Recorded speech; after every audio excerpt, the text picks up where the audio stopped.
मार्च के महीने में 51 लाख फोलियो क्लोज होता है। एसआईपी स्टॉपेज रेशियो की बात करें तो 128% यहाँ पे जंप होता हुआ देखने को मिला। म्यूचुअल फंड इन्वेस्टर यहाँ पे क्वेरी जनरेट कर रहे हैं कि क्या जो ये रेशियो है ये दर्शाता है कि आने वाले समय में म्यूचुअल फंड से इन्वेस्टर और ज़्यादा डरे हुए हैं और गिरावट और ज़्यादा हो सकता है। देखो, आज मैं विश्लेषण जो रखूंगा, बहुत ऐसे इन्वेस्टर हैं जब एसआईपी स्टॉपेज रेशियो काफ़ी हाई हो जाता है वो भी अपने एसआईपी को स्टॉप करने लगते हैं और वो ये समझते हैं कि यहाँ से अब पैसा नहीं बनेगा। हम विश्लेषण रखेंगे, लेकिन उसके पहले mutual fund related complete solution चाहिए, पोर्टफोलियो रिव्यू और डिज़ाइन को लेके प्रॉब्लम है तो डिस्क्रिप्शन बॉक्स में आए, डिटेल चेक करें और व्हाट्सअप नंबर के थ्रू हमारे साथ जुड़ सकते हैं। अब शुरुआत करते हैं। अगर देखा जाए तो मार्च के महीने में जो एसआईपी स्टॉपेज रेशियो है वो 128% जंप लेता हुआ देखने को मिला है। अभी ये आंकड़े सबसे ज़्यादा देखने को मिल रहे हैं। अगर मैं पिछले 6 महीने 7 महीने का आंकड़ा देखूं तो ये काफ़ी बड़े फिगर में ये देखने को मिल रहे हैं। सबसे पहले इन्वेस्टर को मैं ये बता दूं कि एसआईपी स्टॉपेज रेशियो को हम कैसे यहाँ पे आकलन करते हैं। अगर मान लो एसआईपी स्टॉपेज रेशियो अगर 100% से ज़्यादा है, इट मीन्स कि जो एसआईपी इन्वेस्टमेंट का रेशियो है उससे कहीं ज़्यादा एसआईपी स्टॉपेज का रेशियो है।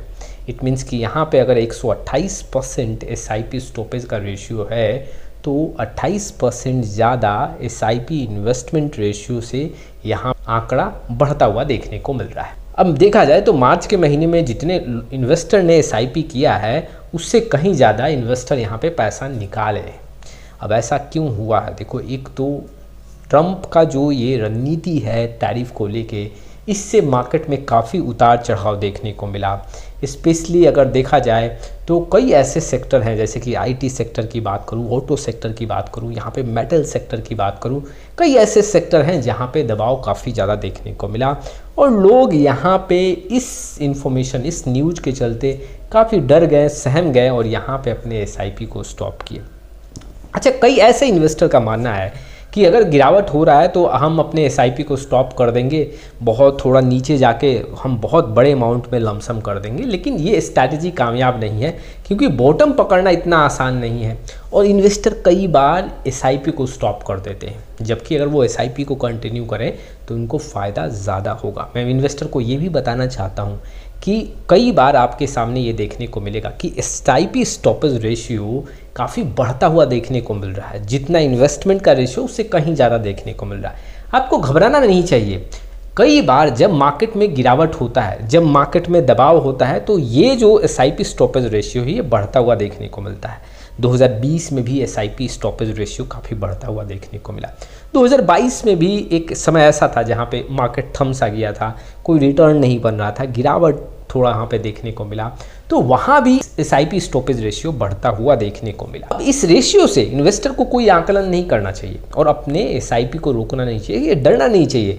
लोग यहाँ पे एसआईपी स्टॉप कर रहे हैं, उनको अभी जानकारी नहीं है कि हमें इस समय अपने इन्वेस्टमेंट को कंटिन्यू रखना चाहिए, या तो वो डर जाते हैं या किसी के कहने पे वो अपने एसआईपी को स्टॉप कर देते हैं और अपना पैसा निकालना भी स्टार्ट कर देते हैं। तो ऐसे उतार चढ़ाव कई बार आपके सामने देखने को मिलेगा। म्यूचुअल फंड में अगर आप इन्वेस्टमेंट कर रहे हैं तो पैसा आपको ऐसे रॉकेट की तरह नहीं बनेगा या फिर सीढ़ी की तरह आपको हर एक दिन नया स्टेप या नया रिटर्न बनता हुआ नहीं देखने को मिलेगा। यहाँ पे जो देखने को मिलेगा, कई बार रिटर्न अच्छा बनेगा, कभी यहाँ पे डाउनफॉल देखने को मिलेगा, जिग जैग रिटर्न बनेगा, कई बार 1 साल तक मार्केट में पैसा नहीं बनेगा, कई बार एक ही साल में 200% का रिटर्न बन जाएगा। मान लो 5 साल आपका पैसा नहीं बना, छठे साल उस 5 साल को भी मार्केट कवर कर सकता है। ऐसा सिचुएशन भी देखने को मिल सकता है।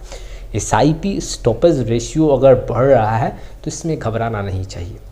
अगर आप 2024 का आंकड़ा देखोगे, 2025 का अब तक का आंकड़ा देखोगे तो एसआईपी के थ्रू यहाँ पे इन्वेस्टर का विश्वास बढ़ता ही जा रहा है। सिर्फ मार्च के महीने में एसआईपी स्टॉपेज रेशियो बढ़ रहा है, इसका मतलब ये नहीं कि म्यूचुअल फंड में यहाँ पे काफ़ी ज़्यादा दबाव होगा और हमें अभी म्यूचुअल फंड से यहाँ पे दूरी बनाना चाहिए या फिर म्यूचुअल फंड में भी पैसा नहीं लगाना चाहिए, मार्केट में काफ़ी गिरावट होगा। ऐसे परसेप्शन से आप दूरी बना के रखें। अपने इन्वेस्टमेंट को स्ट्रॉन्ग बनाना है तो इसी समय आपको अपने एसआईपी को नहीं रोकना चाहिए। ये मान लो आज आपको लग रहा है कि मुझे कुछ पैसा नहीं बन रहा है, लेकिन आप एक एग्जाम्पल से समझो, आपके पोर्टफोलियो में कोई 5 साल 6 साल पुराना फंड है, उसका रिटर्न आप देखो। मार्केट में गिरावट तो है ना, लेकिन उसमें फिर भी अच्छा खासा रिटर्न है। क्यों? क्योंकि उस पर आपने समय दिया है। लेकिन जो 2 साल, 1.5 साल, 1 साल पहले आपने पैसा लगाया है किसी फंड में, उसमें रिटर्न ना के बराबर होगा।